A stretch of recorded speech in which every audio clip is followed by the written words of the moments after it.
किसान भाइयों नमस्कार। आज हम चर्चा करने वाले हैं धान के फसल में लगने वाले तना छेदक कीट के बारे में।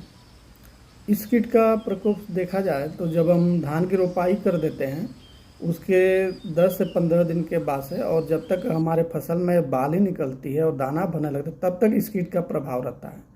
और ख़ास करके ये इस कीट के क्षति की बात किया जाए तो अगर हम सावधानी नहीं बरतें या अगर हमारे खेतों में इस कीट का प्रकोप अधिक हो जाए तो हमारी पूरी फसल को भी ये नष्ट कर सकता है। तो इसलिए अभी हम लोग चर्चा करेंगे कि इस कीट की पहचान हम कैसे करें अपने फसलों में, और साथ ही इसका जीवन चक्र क्या है और साथ ही इसके नियंत्रण के लिए कौन कौन सी दवा का हम प्रयोग कर सकते हैं। तो सबसे पहले हम बात करेंगे इस कीट के बारे में।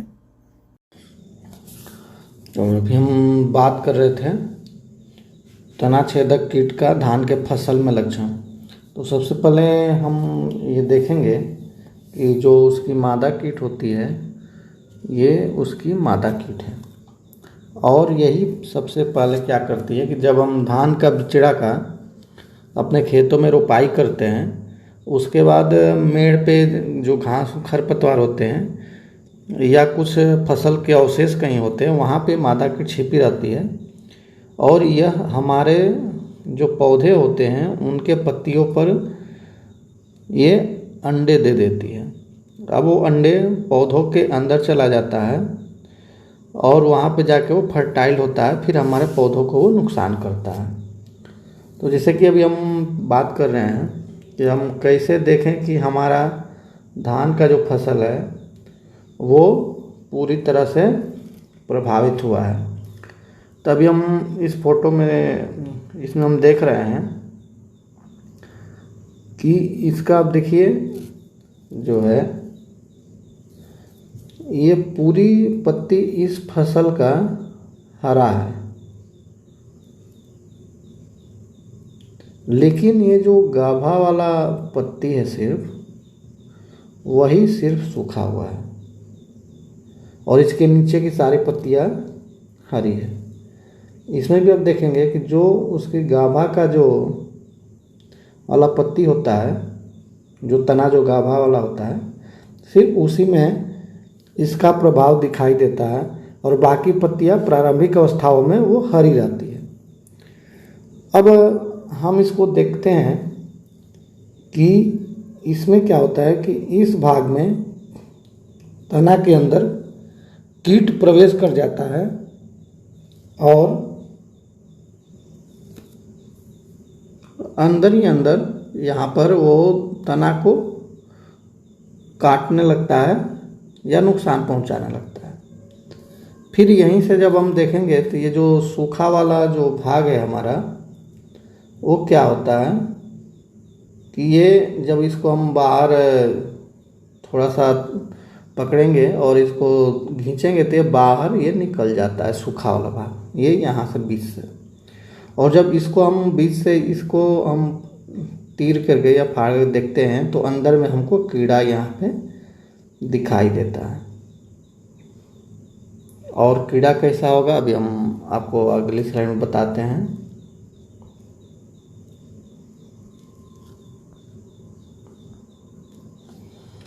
ये जो कीट है देखिए, ये कीड़ा ऐसे हमारे तनों में ये छिपा रहता है अंदर में, और ये क्या करता है कि अंदर से ही जो हमारा तना होता है उसके भागों को ये खाता रहता है, और यहाँ से ही वो ऊपर की जो संरचनाएं होती है वो बीच से वो टूट जाता है या ये बीच के भाग को खा लेता है। अब जब ये खा लेगा तो ऊपर के भाग जाहिर है कि वो सूखने लगता है, और ये कीट जो है वो प्रारंभिक अवस्थाओं में ये सफ़ेद दिखाई देता है, जैसा कि देखिए ये प्रारंभिक अवस्थाओं में ये कीट इस एकदम चावल के जैसा सफ़ेद रहता है और इसका जो मुंह ब्राउन या ब्लैक काला कलर का होता है।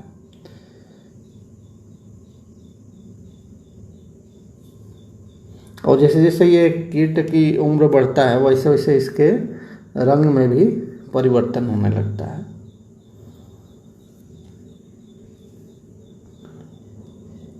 अब तना छेदक कीट के जीवन चक्र की बात किया जाए तो ये पहला अवस्था होता है जो अंडा होता है, फिर दूसरे अवस्थाओं में larva होता है, तीसरे में प्यूपा बनता है और चौथे अवस्थाओं में ये प्रौढ़ होता है।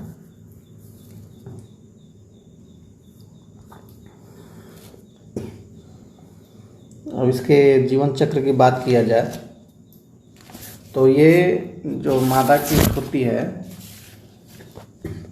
ये एक बार समूह में 15 से 80 समूह में ये अंडा देती है, देख सकते हैं। अंडों की संख्या की बात किया जाए तो लगभग 150 तक ये अंडे देती हैं एक बार में, और अंडा से जो 5 से 10 दिन की बात किया जाए तो ये अंडा से ये फर्टाइल हो जाता है larva में। पहले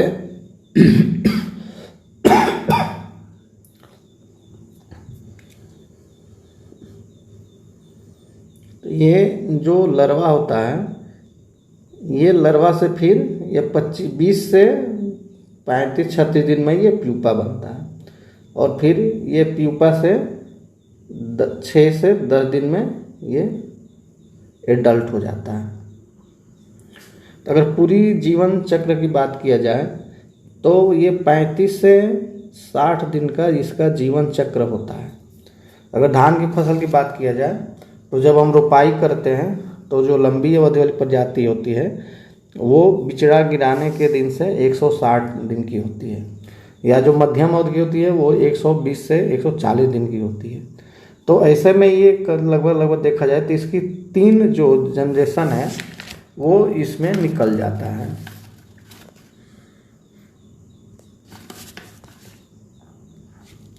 और सबसे ज़्यादा जो क्षति पहुंचाता है वो हमारा larva ही कीट होता है, जो सबसे अधिक हमको क्षति पहुंचाता है हमारे फसलों को। और बाकी प्यूपा से एडल्ट होने पे हमारे विशेष कोई ज़्यादा क्षति फसलों को नहीं होता है। अगर हम दवा की बात करें तो इसके लिए खास करके 2 तरह की दवा का हम प्रयोग कर सकते हैं। एक दवा जो है वो ग्रेनुअल फॉर्म में दानेदार होता है, तो इसको हम थोड़ा बालू के साथ में मिला करके अपने खेतों में उपरिवेशन कर सकते हैं। इसके लिए बात किया जाए तो जो पहली दवा है वो फिप्रोनिल 3G R कर है। यह दवा 8 से 10 किलोग्राम प्रति एकड़ हमको बालू के साथ मिला करके खेतों में दे सकते हैं। या दूसरी दवा है कार्टाप हाइड्रोक्लोराइड 4G, ये भी दवा 8 से 10 किलोग्राम प्रति एकड़ हम अपने खेतों में उपरिवेशन करेंगे। और तीसरी दवा है क्लोरिन ट्रानिलीप्रोल, ये 0.4% GR का होता है, और यह 4 किलोग्राम प्रति एकड़ की दर से अपने खेत में नमी की स्थिति में दवा का प्रयोग करना है। कभी भी हमें अधिक खेतों में जल जमा हो जाता है या धान खेत में ज़्यादा पानी रहता है, उस समय हमें इन दवाओं का प्रयोग अपने खेतों में नहीं करना है। और जब पानी को भरसक कोशिश करें कि निकाल कम कर दें, और जब नमी रहे या हल्का कहीं स्थान किसी स्थान पानी रहे, तब इन दवाओं की संतुलित मात्रा किसी एक दवा का हम अपने खेतों में ये तना छेदक कीट का प्रकोप होने पे हम कर सकते हैं। दूसरी दवा है जो कि हम छिड़काव करेंगे पानी में मिला करके, जो तरल जो लिक्विड दवा है उसका। तो इसमें जो पहली दवा है वो फिप्रोनिल 5% SC का है। यह दवा 2 ml प्रति लीटर पानी के दर से हम छिड़काव कर सकते हैं। या दूसरी दवा है लैम्डा साइहाइलोथ्रीन, यह 5% EC होता है। यह भी दवा 2 ml प्रति लीटर पानी में घोल बनाकर फसल पर छिड़काव कर सकते हैं। किसानों साथ में ये ध्यान देना चाहिए कि हमारी जो धान की पत्तियाँ होती है वो चिकनी होती है और उस पर जल्दी पानी या दवा का अंश नहीं रुक पाता है, इसलिए उसके साथ में हमें उपरोक्त किसी भी एक दवा का हमें प्रयोग करना है, किसी एक दवा का इसमें, और उसके साथ में हमको 1 ml प्रति लीटर पानी के हिसाब से 1 ml स्टिकर भी हमको मिला देना है।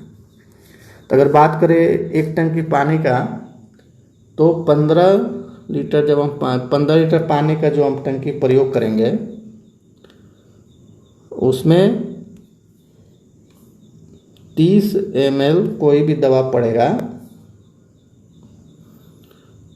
और स्टिकर जो है वो 15 ml पड़ेगा। तो और दूसरी बात कि अगर हम 1 एकड़ खेत का में दवा का छिड़काव कर रहे हैं तो 1 एकड़ खेत के लिए कम से कम 150 लीटर से 200 लीटर पानी का प्रयोग अवश्य करना चाहिए।